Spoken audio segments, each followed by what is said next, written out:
Alright, good day, hi and welcome. That's it. I'm getting started on the vintage 30s.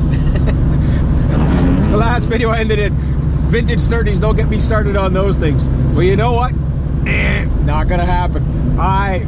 Extreme warning, extreme gripe coming up. Vintage 30s, they're fun. They can produce you a lot of game, but they sound like Tupperware. you know what I mean? And I think a lot of the metal guys out there, like Glenn Frick or whatever from Spectre Studios, has pointed that out, that, like, you know, everybody, it's been done to death, you know.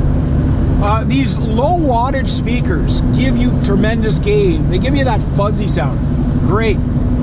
But here's what you lose. So you get your gain, which I would never go that way, because like gain is easy to attain. Like if you want like gain that'll come out your ears and rip the paint off the walls, buy a Dimebag DMX pedal. Like, I mean, that thing has so much distortion, it just turns into tinfoil.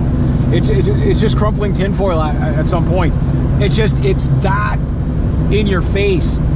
So if you, like, years ago, yeah, you know, like Jimmy Page would rip his speakers to get that extra fuzz sound for more distortion, right? That was the first distortions, was people ripping their speakers because they just couldn't get enough out of it.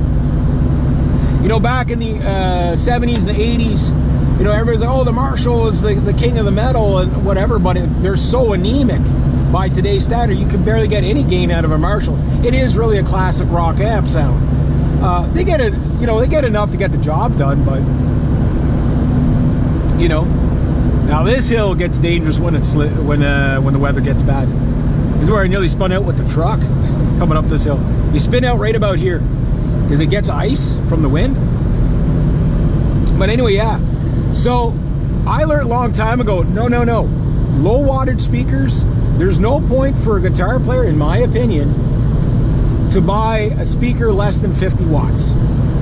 The Marshall JCM 800s had, their cabinets were running the 75 watt Celestians, which were okay.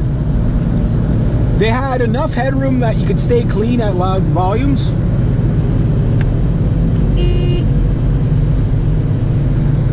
Must be something dead in the ditch there.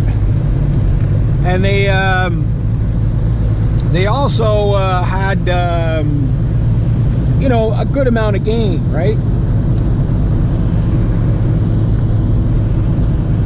I didn't want to do that. Gonna take it easy on this corner here because nobody behind me anyway. This little S corner here, it's like, it stays in the shade and then you get like a bit of a melt right here and then you slide off the road. Usually it's everybody going into that way. They don't normally come off this way. But sometimes they'll go like this and go that way. Yeah, so there's a, you know, again, road conditions, adjust to them, right? Anyway, yeah, so the 75 watt Celestians, I thought were my meal ticket back in the 90s. That was going to be my sound, right? And then I plugged in my Mesa Boogie half cap, or my Mesa Boogie cabinet, right beside a JCM 800 cabinet. Number one, this thing was more compact. Number two, it was way clearer. And number three, the gain was more dynamic. It might not have been as saturated, but it was way more dynamic. You just had more power, more low-end punch, more clarity, more... you could hear the frizzle off the notes more. It was really a no-brainer that I went to the 90-watt Black Shadow Celestians in the Mesa Boogie. And I've yet to find a cabinet that quite replicates that. Hence why I'm still using a cabinet from 1991. It's that damn good, you know what I mean? So yeah, just something I thought I'd talk about. Because we got a long ride to run through, so...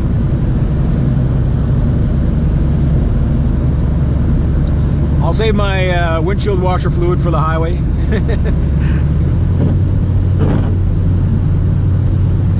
You know, like, my wipers are hard enough that it kind of rubs the dirt off the windshield anyway. I got a little bit of windshield washer fluid left, just don't know how much. But bottom line, Yeah, like all these, even Mesa Boogie's doing that now. Like, shame on them. Everybody's using vintage 30s because it's like, oh, here's a cheap alternative, and everybody thinks they're good. But then when you want something better, you can't get something better because everything's gone prosumer, right? And when you're paying Mesa Boogie prices, right, the last thing you want to be paying for is rubbery sounding speakers. You know, it's really hiding what the heads do, you know what I mean? So that's my take on vintage 30s. They'll sound okay until you hear something better, and then it's like you'll never go back to them, you know what I mean? Yeah, I just thought I'd rant about that.